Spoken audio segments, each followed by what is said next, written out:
So next, I want to address some of the questions that we have received through our social media outlets. And again, thank you for the residents who have been able to provide us those questions. And we're going to go one by one and provide as much information as I can at this point. So one of the online questions that we received was, will there be a bar? Let me take a second to answer that question.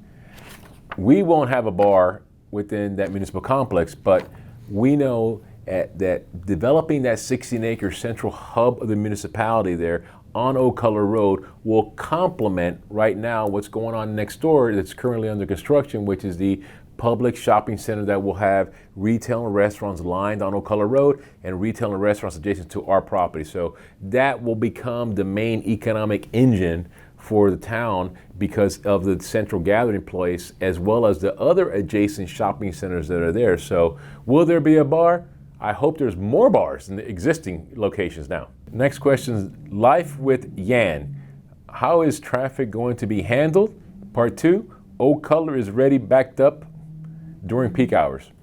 The entrance to our 16-acre municipal complex will be on Cutler Road from the Gulfstream Circle right now that does not connect 97th Avenue. That will be one way to get into that property. Another way is on the south side, which is southwest to 12th Street. And we'll also have a little access road on the rear of the new Publix is being built as well. So there will be different access points within local roads, Cutler Road, and the backside of that property for the municipal complex. But again, these are the items that will be discussed during the final conceptual plans, but we know that those are going to be 3 main entry points. And also, we want to create a project that is very walkable, golf cart friendly, bicycle friendly. So in order to further reduce the use of vehicles going into the municipal complex Legacy Park. From Cafecito Fix, will we see a tax increase and how will it be funded? If the voters vote for the issuance of the $37 million bond issuance, the tax increase, if you call that obviously the tax, will be the 0.6389 millage rate. So that will be a dedicated millage rate just for this project. Those funds cannot be used for anything else except the development of the 16 acres.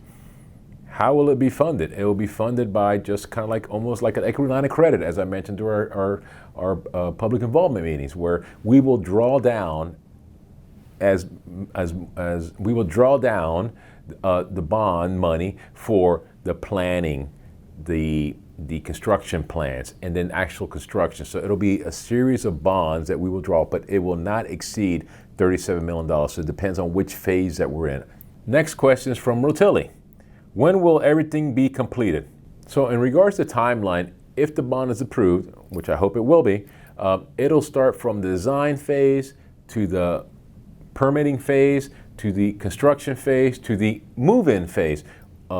Fast tracking that 4 years, 3 to 4 years possible. And again, that is fast tracking that. But again, I want to make sure our goal is going to be that we have a great consensus from the community and the town council of what the complex is going to look like. That is going to take the longest time for us to get feedback from the residents. The rest will run its course as the engineers and architects will design and permit it, and then we construct that beautiful complex. From Louis 2388, what are the main ideas designed for that area? Great question. One of the items that we have been stressing over and over in our public involvement meeting is that it's going to be more open space than building on the 16 acres. As you know, we only have a core group of employees. We only have 32 employees, and we currently lease about 27,000 square feet in our current building, but we know that we are stressed for a community center to plan various programs for all residents of all ages. So we know that we're going to have at least 2 to 3 buildings, or maybe 1. Again, it all depends on what the design that the residents would like, and that's why we had the feedback from the University of Miami. But we know that the main purpose of the bond is for parks, community center, and municipal buildings. How are they located, or is it 1, 2, or 3 different buildings? How that's shaped? It all depends on the vision that we have, a collective vision from the community as well as from the residents. Next question is from Stay in the Wind. How will this project be paid for?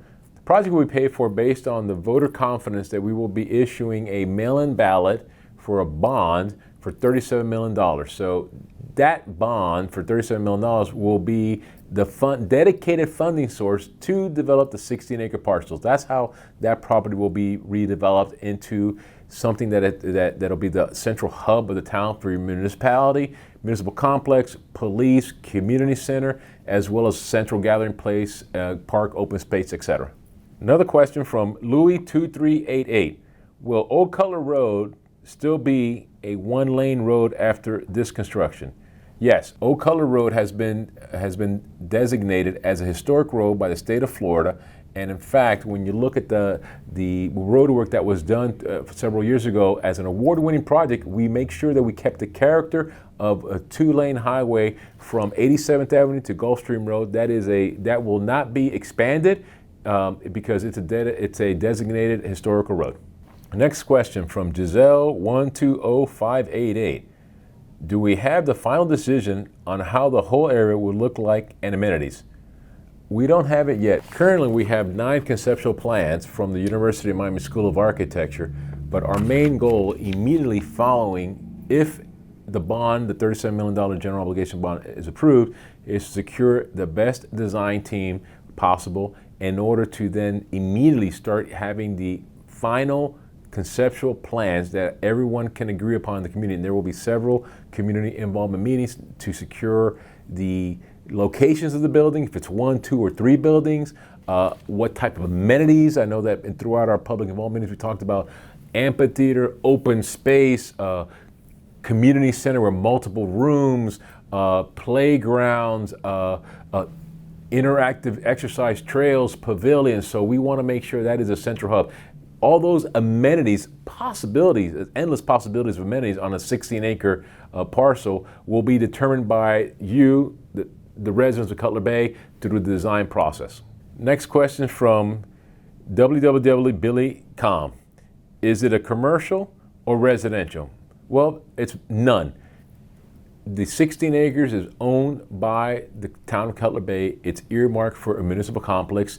By purchasing the 16-acre parcel, we took away the development rights of over 480 units.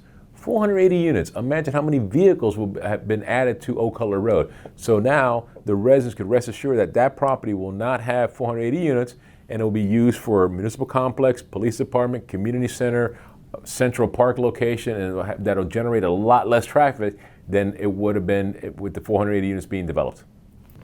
Next question is for Gordo 1690. Any truth to the rumor that the current Publix will be converted to a Whole Foods? I'm assuming we're talking about the current Publix at the Shops of Town Center shopping center. As you know, there's a 13-acre shopping center that's being built adjacent to the 16 acres, which is going to be a larger Publix. And what we're also excited about is the retail and restaurants that are going to line Old Cutler Road, and the retail and restaurants are going to be additionally next to our property. So residents will see a brand new public shopping center adjacent to our complex, with the main entrance to the shopping center being Old Cutler and Marlin Road. The question now becomes, what happens to the current Publix? The current Publix, again, it's market driven. As you can see, the owner is now revamping and beautifying the facade along that shopping center. So obviously competition draws that need for the uplift, and thank you for those improvements. What I can confirm is which type of grocer won't be there. As a result of a private settlement between Publix and the shopping center, I could tell you it will not be a Whole Foods, an Aldi's, a Winn-Dixie's, Trader Joe's. It may be something else, or it may be something completely different than a grocery store there. But I can tell you that that is something that we are aware of. That was a private settlement between the shopping center and Publix. Next question from Tio Churrasco. Will the roundabout in the southwest side remain there? I'm assuming we're talking about the roundabout on Gulfstream Road. Absolutely. Gulfstream Road roundabout will be connected to 97th Avenue, which will provide Lakes by the Bay community another way to get out of the community instead of bottlenecking 216 and Old Cutler Road, number one. Number two, that circle being connected will then also be the entrance for our municipal complex Legacy Park on the 16-acre parcel. So that is why years ago that circle was developed there. So one of the questions that we received during the public involvement meeting, what if the bond fails? If the bond fails, we will continue to pay rent, lease in the existing town hall center complex that we're a tenant, and a tune of $600,000 per year. The property on Old Cutler Road, we know will not be developed. 480 units that was earmarked to be developed, their development rights.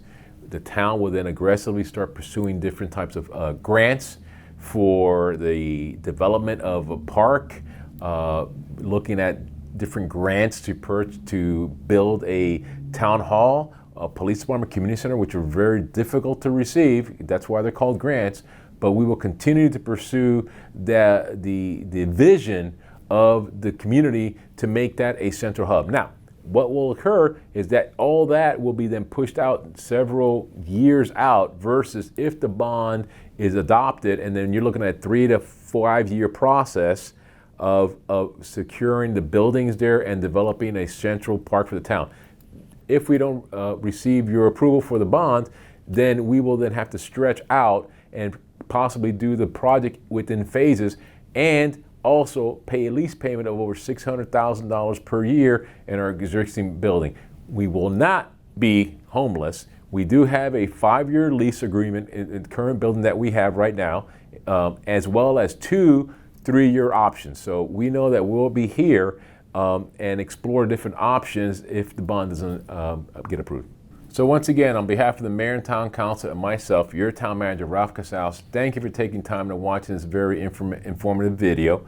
Please stay informed, visit our website, look at our QR code, complete the survey, stay informed. This is a very important decision for the community, and it cannot happen without your input and involvement. And if you have any questions, please feel free to reach out to us. Thank you for watching.